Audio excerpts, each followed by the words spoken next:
Okay, let me explain the experiments, right? So this was the class for perception and psychophysics, right?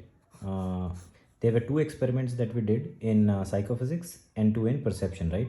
In psychophysics, it is absolute Lyman method, method of minimal changes, and rank order method. Perception, where we did signal detection and depth perception. Okay.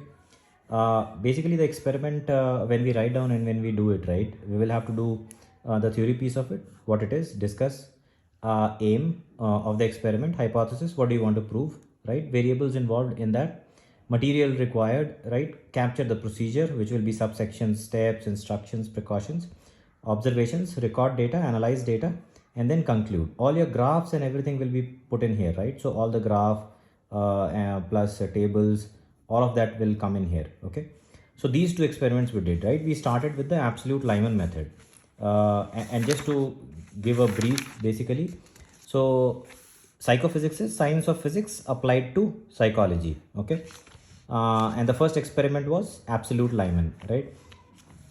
In this basically absolute Lyman method, there are three classical methods in psychophysics, what they say. One is the method of minimal changes, method of constant stimuli, and method of average error, out of which we were doing the method of minimal changes, right? Now, the goal here was to determine the absolute Lyman for 2-point touch sensation using the method of minimal changes, which means in the apparatus that was there, right? So you will have this kind of apparatus, right, where you will be able to kind of measure the distance between this, right? So these 2 points you will touch on the forearm of any person, right? So there will be a forearm and you will have to touch this. The person will detect it as a single point. That is why basically this is the experiment to kind of show whether he detects 1 point or 2 points. So this happens, and this is the table that will be made. This happens in an ascending order or descending order, right? So you make those 2 points. In the ascending order, you start with 0.5 centimeter, right? And then increase it by 0.5 centimeter. That is the ascending. So when you touch these 2 points on the forearm, the person will say, no, I am still detecting as 1 point. Are you detecting 2 points? No. Are you detecting 2 points? No. At some point, there is a transition that happens, right? So you will have to note that this and these number are important. The point at which the transition happens and the next point, right? Because these two will be, average will be taken when we make another one. So these are the trials. The first trial is ascending order you go, then you descending order you go. You go from this side basically. And again, there will be a transition when he will say that, okay, I'm detecting 2 points, 2 points, 2 points, and then I am not detecting 2 points, 1 point, 1 point. So you will find, so this is one trial, two trial, and the third trial. That's it, right? And this is the distance on how much you will vary these 2 points on the apparatus. You can change that there, right? These are some of the items that probably you will have to take care. There are no other tactile senses. Don't touch anywhere else. Some of the things that matters is time of contact, time of interval, some of those things, right? So maybe probably some of this you will add that. And then what you will have is you will have to make a table like this, which says average point of transition, right, for the first trial, right? And then frequency of it, cumulative frequency and cumulative frequency percentage. Now this table actually extends till here, right? But I couldn't, I was noting it down, right? So A1 is A1, D1, similarly A3, D3, which is, you will have to note these down, A1, D1, A2, D2, A3, D3, right? Something like that. So you will note like this, that there is average point of transaction is happening here and frequency of it, right? So frequency means one time when you did this experiment, the transition happened at this point, right? Maybe in some other trials also, the transition happened at the same time, which means second frequency. If it happens again at the same time, the transition happens, third frequency. So you will have to write what is the frequency of it, right? So similarly, you will write all these numbers, then figure out if they are unique or the same. So one, it is happening, next is this number, then you will say this is frequency is 2, the rest frequency is all 1. Cumulative frequency is 2, this one 3 plus 2, so 2 plus 1, so this and this gets added here, all of this gets added here, all of this gets added here, all of this gets added here, right? And cumulative frequency, this basically, and the overall number of trials, right? So that will be the cumulative frequency percentage. So 2 out of the total number of trials, then 3 out of total number of trials, right? So total at the end you will have 100% of the trials. So this is what needs to be made. Then you'll have to make a graph of it, right? This graph, right? And this graph, you plot all the points that you have gotten from here, right? From this average point of transition, right? So you will make 1.25, 2.25 in a ascending order, right? This digit, right? And then this side it will be cumulative frequency. So from 1.25, basically, what is the cumulative frequency? So respective graph you will have to make, right? However the graph goes, right? In terms of from this number, whatever that graph comes, the cumulative frequency ka 50% you take on that graph point and drill down what is the distance. This distance here becomes your absolute Lyman. This is what the answer would be, right? So probably there will be a huge marks on this one, right? And then the second one was rank order method. So in rank order method, basically you have a person displaying 5 different cards, right? Rose, lily, lotus, jasmine and sunflower, right? So 5 different stimuli are there. The person will actually rank them, right? In the order of his preference, of his liking, right? So the subject ranked it as 1, sunflower 2nd, lily 3rd, 5, 4 and 5, right? And they will do 3 trials with the subject, right? So then the person ranked again and the person ranked again. So this is the place where the person will input his value, right? Input his preference. RV is rank value, which is calculated as n minus r plus 1, right? So the formula is here. Basically it is n minus r plus 1, right? So that is the formula through which we calculate the RV in each case. So this is what you will have to calculate. This table is what we'll have to make, right? So this gives us the strength of the choice, right? Because rank 1 means highest, but for mathematics to operate, you will need a higher number, right? Just the opposite. So we have converted this into the strength, taken the total of it, 555, and calculated the average of it, 15 divided by number of trials, which is 3, right? Similarly, you calculate the RV, then the total RV and the average of it, right? So you will get this table. P ratio is now whatever the mean RV is there, how much is that out of the, we will relate with respect to all the stimulus. So this is basically the proportionate ratio is 90%, right? Which means this is the preference of this is highest among all, right? Because that is what it gave, the rank 1, right? The mean RV is also coming as 5, which is the highest, right? Out of all this, right? So which means 90% preference, proportionate, right? 36%, 10%, 43 and 70%, correct?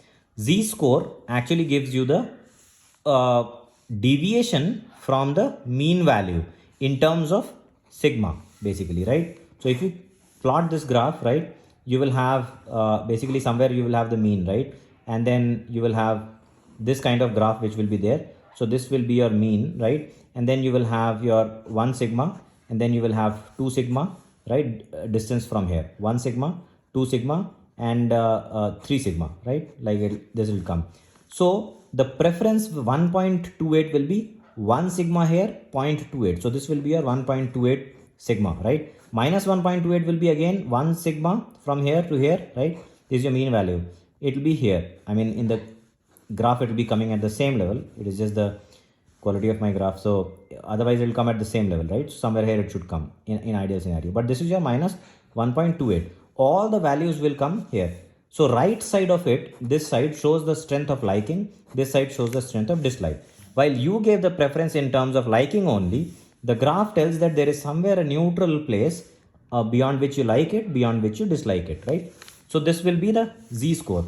What happens with the modified Z-score is sometimes there is a outlier in an ideal scenario. Now I don't know the theory behind this one, but ideally modified Z-score happens that if there is an outlier somewhere here, right, some data here, what happens is that this graphs actually shifts. So what you need to do is you need to find the mean or the median from where again the Z-score is recalculated to make sure that you identify this outlier, right? This is called an outlier, right? Any value which goes beyond the general understanding, right? Those are called outliers, very high values of anything, right? Any example you take. So that is what you will have to create this, and then you will have to make a graph of basically the modified z-score, right, for rose, lily, lotus, and jasmine, and sunflower, right? So this graph is the final result, and then you will prove or disprove your hypothesis in the this thing summary, right? So that's that. Then it was the signal detection. So signal detection was there. So in this, there were basically you will have the concept of hits, false alarm, correct rejection, and miss. These four concepts will come in terms of detecting. So you will, what you will do is there will be a R card, which means it will be like this. One R will be there at the center, or there will be P card, which will be P, all P's. There will be no R's, right? Sorry. So there will be the percentage number of these cards determine the two different percentage. So there is the 25% and this is the 50%. So in the 25%, you have 5 R cards and 15 P cards. So 5 out of 15 is 25%. In the 50% signal detection method, you will have 10 R cards and 10 P cards, right? So 10 out of 20 makes it 50%. So there is two different things you will have to do, right? So what you will be doing is you will be showing this card through an apparatus, right, which falls down, right? Within a fraction of a second, you fill it and then it falls down. The person will be standing or sitting next to it. He will have to see it, and this card falls down. So you'll have just get like around 300 milliseconds or something to see, and then you will do 10 trials probably, and then you will notice down how much is the hit. He correctly detected R. How much is the miss? There was an R, he couldn't detect. How much of it was correct rejection? There was no R and he did not detect it. He said that, okay, there is no R, correct rejection. And false alarm. There was no R, but he said there is an R. And the correct response is the percentage of basically the hits. So correct response here we are only considering for the nomenclature is that only success hits versus percentage number of R. R cards was 5.